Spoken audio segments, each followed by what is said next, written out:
ಜಾನಿ ಮತ್ತು ಕರಡಿಗೊಂಬೆ.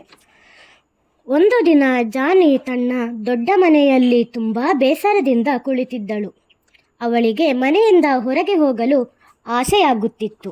ಆದರೆ ಅವಳ ಅಪ್ಪ ಅಮ್ಮ ಬಿಡುತ್ತಿರಲಿಲ್ಲ. ಅವಳು ಯಾವಾಗಲೂ ಅವಳ ಕರಡಿಗೊಂಬೆಯ ಜೊತೆಗೆ ಆಟವಾಡುತ್ತಿದ್ದಳು. ಒಂದು ದಿನ ಹೀಗೆಯೇ ಅವಳು ಆಟವಾಡುತ್ತಿರುವಾಗ ಅವಳ ಕರಡಿಗೊಂಬೆ ಮಾತನಾಡಲು ಆರಂಭಿಸಿತು. ಹೇ ಜಾನಿ, ನೀನು ಏಕೆ ಬೇಸರದಲ್ಲಿದ್ದೀಯಾ?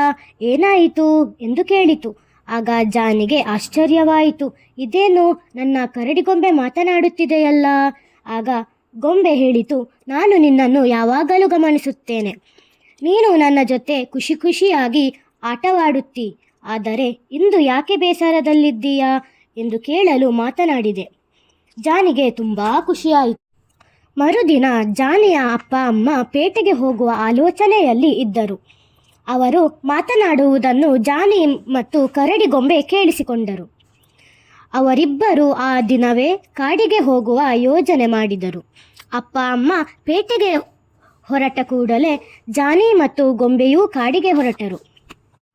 ದಾರಿಯ ಮಧ್ಯದಲ್ಲಿ ಜಾನಿಯು ಅರೇವಾ, ಆಹಾ, ಹೊರಗಡೆ ಎಷ್ಟು ಅಂದವಾದ ಪರಿಸರ, ಗಿಡ ಮರ ಪ್ರಾಣಿ ಪಕ್ಷಿ ಎಲ್ಲವೂ ಇವೆ ಎಂದು ಹೇಳಿದಳು. ಆಗ ಗೊಂಬೆ, ಇದೇನು ಇಷ್ಟಕ್ಕೆ ಖುಷಿ ಪಡುತ್ತೀಯಾ? ಇಷ್ಟೇ ಅಲ್ಲ, ಇನ್ನೂ ತುಂಬ ವಿಷಯವಿದೆ. ನೀನು ಕಾಡಿನೊಳಗೆ ಬಾ ಎಂದು ಕರಡಿಗೊಂಬೆಯು ಅವಳನ್ನು ಕಾಡಿನೊಳಗೆ ಕರೆದುಕೊಂಡೊಯ್ತು. ಇದ್ದಕ್ಕಿದ್ದಂತೆ ಹಕ್ಕಿಗಳು ಜೋರಾಗಿ ಕೂಗುವ ಶಬ್ದ ಕೇಳಿಸಿತು. ಮೇಲೆ ನೋಡಿದಾಗ ಒಂದು ದೊಡ್ಡ ಹೆಬ್ಬಾವು ಗುಳ್ಳೆಯೊಳಗೆ ಕುಳಿತು ಹಕ್ಕಿಯ ಮೊಟ್ಟೆಗಳನ್ನು ಕದ್ದುಕೊಂಡು ಹೋಗುತ್ತಿತ್ತು. ಎಲ್ಲ ಹಕ್ಕಿಗಳು ಅದರ ಸುತ್ತ ಹಾರುತ್ತಾ ಹೋದವು. ಜಾನಿ ಮತ್ತು ಕರಡಿಗೊಂಬೆ ಗುಳ್ಳೆಯ ಹಿಂದೆಯೇ ಓಡಿಕೊಂಡು ಹಾರುತ್ತಾ ಹಾರುತ್ತಾ ಗುಳ್ಳೆಯು ಒಂದು ಚಾಕ್ಲೇಟ್ ಮರದಲ್ಲಿ ಕುಳಿತುಕೊಂಡಿತು.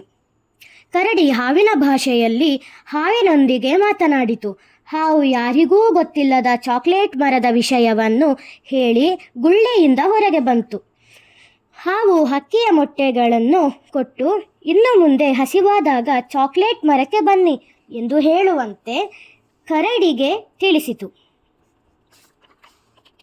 ಕರಡಿ ಹಕ್ಕಿಗಳಿಗೆ ಮತ್ತು ಜಾನಿಗೆ ಹಾವಿನ ಒಳ್ಳೆಯ ಮನಸ್ಸಿನ ಬಗ್ಗೆ ತಿಳಿಸಿತು. ಜಾನಿ ಮತ್ತು ಕರಡಿ ಹಾವಿಗೆ ಧನ್ಯವಾದವನ್ನು ತಿಳಿಸಿ ಒಂದು ಚೀಲದ ತುಂಬ ಚಾಕ್ಲೇಟ್ ಹೊತ್ತುಕೊಂಡು ಗುಳ್ಳೆಯಲ್ಲಿ ಕುಳಿತು ಮನೆಗೆ ತಲುಪಿದರು. ಚಾಕ್ಲೇಟ್ ಚಾಕ್ಲೇಟ್ ಎಂದು ಜೋರಾಗಿ ಕೂಗಿದಳು. ಆಗ ಜಾನಿಯ ಅಮ್ಮ ಅಡುಗೆ ಮನೆಯಿಂದ ಓಡಿ ಬಂದಳು. ಏನಾಯಿತು ಜಾನಿ ಎಂದು ಎಚ್ಚರಿಸಿದರು.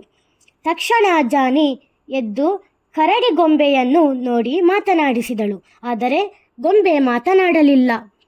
ಕೂಡಲೇ ಜಾನಿಗೆ ಇದೆಲ್ಲವೂ ಕನಸು ಎಂದು ಅವಳಿಗೆ ಅರಿವಾಯಿತು.